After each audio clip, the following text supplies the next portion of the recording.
हाय दोस्तों, कैसे हैं आप सब। एक बार फिर से आपका हमारे चैनल मैजिक लर्नर में स्वागत है।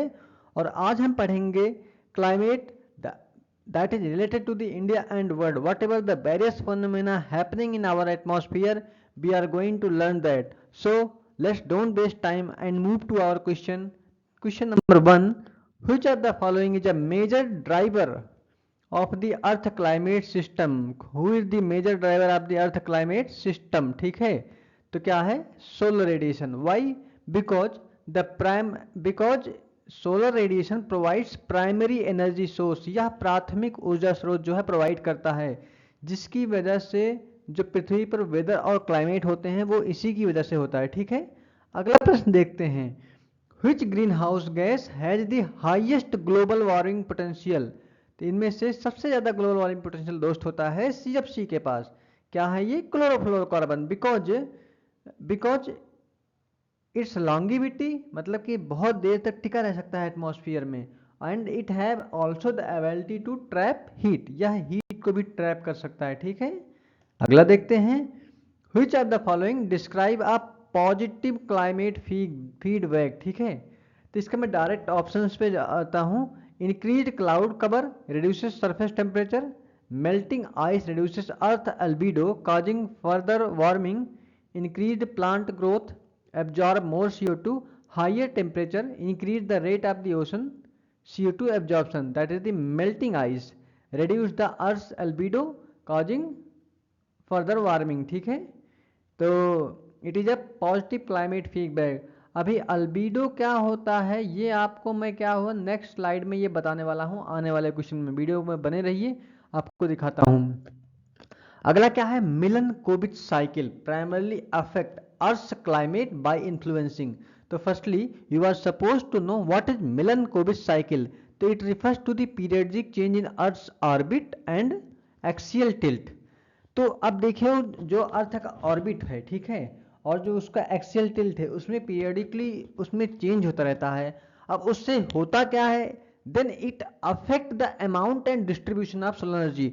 तो कहाँ कितनी सोलर एनर्जी चाहिए, ठीक है, whatever the solar energy receives a planet required, that is affected directly due to the Milankovitch cycle। ठीक है, तो the correct option is earth orbital shape, tilt and precision. ठीक है, इन तीनों से मिलनकोविच साइकिल पर अफेक्ट पड़ता है। ठीक है, अरे ये समझ लो कि किस टाइम पे कितना मतलब एनर्जी किसको देना है वो बताता है, मतलब पृथ्वी के किस हिस्से पे किस टाइम पे कितना एनर्जी चाहिए वो बताती है हमारी Milankovitch cycle.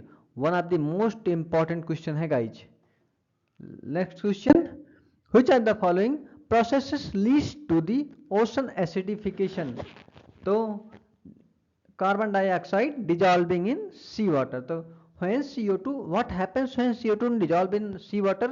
When CO2 dissolved in sea water, it forms carbonic acid, lowering the pH and causing ocean acidification. देखो पीएच की वैल्यू 7 पे न्यूट्रल होती है, 7 से पहले ये आएगा आपका एसिडिक, और जो 7 के बाद आता है वो हो जाएगा अपना बेसिक। ठीक है, 0 से 14 की स्केल पे हम पीएच की वैल्यू का नाप लेते हैं जनरली। ठीक है, तो अब क्या कह रहा है कि जैसे CO2 डिजॉल्व हुआ सी वाटर में, तो इससे कार्बनिक एसिड बनेगा, उससे पीएच की वैल्यू जो होगी लो आएगी, उससे क्या है ओशन एसिडिफिकेशन होगा।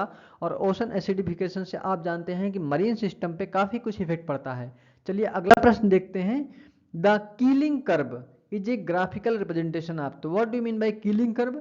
तो Keeling curve shows continuous rise in atmospheric CO2 level since 1958। तो 1958 से एटमॉस्फेरिक CO2 कितना बढ़ रहा है वो कीलिंग कर्व बताता है। And it is measured at the मौना लोआ ऑब्जर्वेटरी। ठीक है, इसकी क्या लोकेशन है आप मुझे कमेंट बॉक्स में करके जरूर बताएं, one of the most important question है। ठीक है, तो Keeling curve is a graphical representation of global CO2 concentration in the atmosphere. Atmosphere में CO2 कितना बढ़ा पूरे विश्व में। ठीक है, that is represented by the Keeling curve. अगला प्रश्न देखते हैं। What is the primary driver behind the observed rapid warming of Arctic? तो who is the primary driver, मतलब कि मुख्य कारण क्या है कि जो आर्कटिक है वो बहुत जल्दी गर्म हो रहा है। तो increase green house gas emission. तो ग्रीन हाउस क्या करता है, gases trap heat in the atmosphere, अभी पढ़ा था आपने, क्लोरोफ्लोरोकार्बन जो है एटमॉस्फेयर में हीट ट्रैप करता है, leading to enhanced warming particularly in polar region, a phenomena known as Arctic amplification. ठीक है, इसको कहते हैं, क्या कहें, जैसे एटमॉस्फेयर में हीट ट्रैप होगी, एटमॉस्फेयर ज़्यादा गर्म होगा, ठीक है, स्पेशली कहाँ पे, ये जो पोल वाला रीजन होता है, इस फेनोमेना को कहते हैं हम आर्कटिक एम्प्लीफिकेशन। ठीक है, let's go to the next question. The little ice age refers to a period of, तो little ice age was a period of cooling that affected Europe and North America lasting from 14th to 19th century। ठीक है, it is a cooler temperature from the 14th to the 19th century। ठीक है, little ice age most important question है, 14th to 19th century के बीच में। ठीक है, it is a period of cooling। Which ocean circulating pattern plays a critical role in regulating climate by transporting heat? तो क्या है ये, गल्फ स्ट्रीम है। Gulf Stream circulation pattern plays a critical role in regulating climate by transporting heat. अब let's know what is Gulf Stream. तो Gulf Stream transport warm water from the tropic of North Atlantic, tropic of North Atlantic से ये क्या करेगा, Gulf Stream warm water भेजेगा, affecting regional and global climate pattern. ठीक है, जिसकी वजह से आपको तुम्हारा जो लोकल है, रीजनल है और ग्लोबल सर क्लाइमेट पैटर्न है, दोनों पर इफेक्ट पड़ता है। अगला प्रश्न देखते हैं, which phenomena is associated with the warming of the eastern Pacific Ocean and significant change in global weather pattern? तो क्या है, El Nino. El Nino involves warming of eastern और सेंट्रल पैसिफिक। ठीक है, एल नीनो की वजह से समझ लीजिए ये एक विंड पैटर्न है, ठीक है, जिसकी वजह से ईस्टर्न और सेंट्रल पैसिफिक जो है गर्म होते हैं, तो उसकी वजह से क्या है कि नॉर्मल वेदर पैटर्न पूरी तरह से वर्ल्ड वाइड में, पूरे विश्व में डिस्टर्ब हो जाता है। ठीक है, that is the El Nino. अगला देखते हैं, the term radiative forcing refers to what, most important question, it refers to the energy balance between incoming solar radiation and outgoing infrared radiation. This is called radiative force. Radiative force is measure of the how changes in energy balance affects the earth climate. आप समझ लो कि कितना solar radiation आया और कितना infrared radiation out हुआ, that is called the radiative forcing. ठीक है, ये क्या करता है, ये मेजर करता है कि how changes in energy balance affect the earth climate. जो एनर्जी है, ठीक है, वो तो बैलेंस फॉर्म में रहनी चाहिए as per the conservation of energy, तो जो उसमें बदलाव निरंतर होता रहता है, उससे अर्थ के क्लाइमेट में कितना इफेक्ट हुआ, with positive forcing leading to warming and negative forcing leading to cooling. ठीक है, ये तो ये फोर्स के प्रकार हो गए, पॉजिटिव फोर्स से वार्मिंग है और नेगेटिव फोर्स से कूलिंग है। ठीक है, मेनली ये वही मेजर करता है कि कितनी हीट आई, कितनी हीट गई। Which region has experienced the fastest rate of warming over the last few decades? तो आर्कटिक रीजन, अभी पढ़ा था हमने रीजन, आर्कटिक एम्प्लीफिकेशन का रीजन है वार्म्ड अप रफली at twice the global average. ठीक है, अगला प्रश्न देखते हैं, Which of the following is a consequences of ocean acidification? तो डायरेक्ट आते हैं, decline in the coral reef. ठीक है, ocean acidification weakens coral structure. ठीक है, बहुत सही बात है, by reducing calcium carbonate availability leading to coral bleaching and ecosystem damage. ठीक है, ocean decline in coral reef. ठीक है, अगला देखते हैं, which feedback mechanism could potentially show global warming? तो क्या है, कार्बन सिक्वेस्ट्रियन बाई प्लांट, ये ऐसा मैकेनिज्म है which slow the global warming। ठीक है, तो प्लांट क्या करते हैं, CO2 को एब्जॉर्ब करते हैं during photosynthesis, which can help mitigate global warming by reducing atmospheric CO2 level। ठीक है, अगला प्रश्न देखते हैं, the concept of carbon budget refers to one of the most important question guys, the concept of carbon budget, the amount of carbon emission allowed to prevent dangerous climate change। ठीक है, कितना आप कार्बन एमिट कर सकते हो, ये है concept of carbon budget. तो carbon budget represent the total amount of CO2 that can be emitted, कितना CO2 एमिट हो सकता है, while still limiting global warming to a certain threshold, like मतलब इससे ऊपर टेम्परेचर नहीं बढ़ना चाहिए, ठीक है। अगला प्रश्न देखते हैं, which term describes the long term changes in statistical distribution of the weather pattern? तो क्या है, क्लाइमेट चेंज। क्लाइमेट चेंज क्या है, it refers to significant change in global weather pattern over long period mainly due to the human activity, ठीक है, ये है climate change. पर ध्यान देना गाइज, इसमें क्या है, लॉन्ग पीरियड एक टर्म आया है, global weather pattern over long period, ठीक है, and it is mainly due to the human activity. अगला प्रश्न है, which phenomena leads to the cooling of the eastern Pacific Ocean, typically bringing more hurricanes in the Atlantic, ठीक है। तो ये क्या है, La Nina. La Nina, what is La Nina? It is characterized by cooler than average sea surface temperature in central and eastern Pacific, leading to more hurricanes in the Atlantic। मान लो यहाँ पे क्या है, एवरेज टेम्परेचर मान लो 1.5 degree Celsius है, मान लो सी surface का।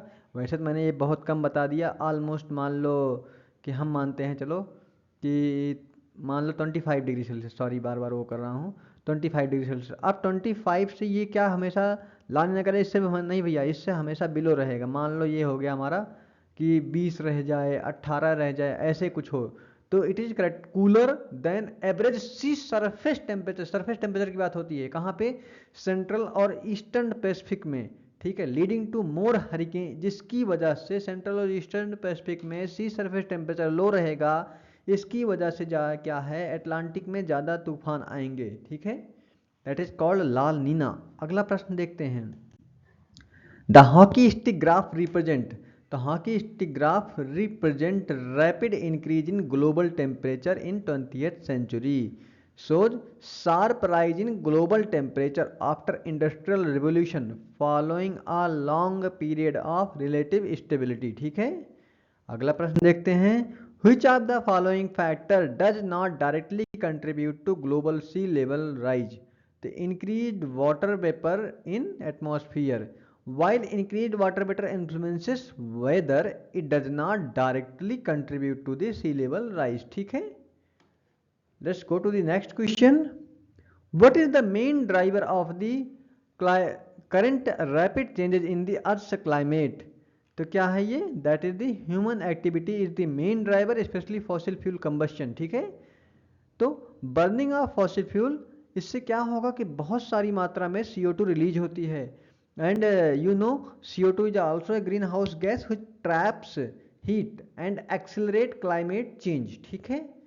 Let's go to the next question, which country is currently the largest emitter of green house gases? तो China leads in green house gases primarily due to its industrial activity and energy combustion. भैया ये global का ना, पूरे विश्व का कम से कम 30% मतलब यही अकेला ही करता है चाइना, ठीक है। और गाइज अगर आपको क्वेश्चन पसंद आ रहे हो तो एक रिक्वेस्ट है मेरी कि प्लीज़ चैनल को सब्सक्राइब करें, लाइक करें और शेयर करिए, जिससे ज़्यादा से ज़्यादा सपोर्ट मिल सके आप लोगों का, तब मैं और अच्छे अच्छे वीडियो ले आऊँ, ठीक है।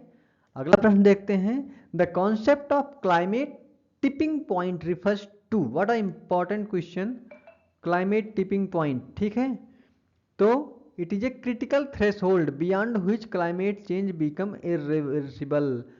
समझ लो कि मान लो थ्रेशोल्ड वैल्यू जो होती है, मान लो कि ये है कुछ एक, मान लो कोई एक टेम्परेचर हमने सेट कर दिया 20 डिग्री। अब उसका मतलब क्या होता है कि 20 डिग्री सेल्सियस से अगर कोई चीज़ ऊपर चली गई, ठीक है, तो वो जो है वो तो इरिवर्स लौट नहीं सकती है, ठीक है।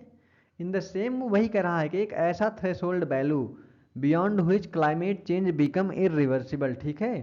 तो tipping point represent moment when gradual climate change can trigger abrupt potentially irreversible shift in the earth system, ठीक है। और इसकी वजह से जो है अर्थ सिस्टम जो है दोबारा, मतलब समझ लो कि अभी बारिश हो रही है, अगली बार बारिश ही नहीं होगी। अब वो जो क्लाइमेट हमारा वेदर जो है, मानसून बार बार आता है, समझ लो एक प्रकार का रिवर्सिबल सिस्टम है, फिर वो मानसून आना बंद हो जाएगा, दैट इज इरिवर्सिबल सिस्टम, ठीक है।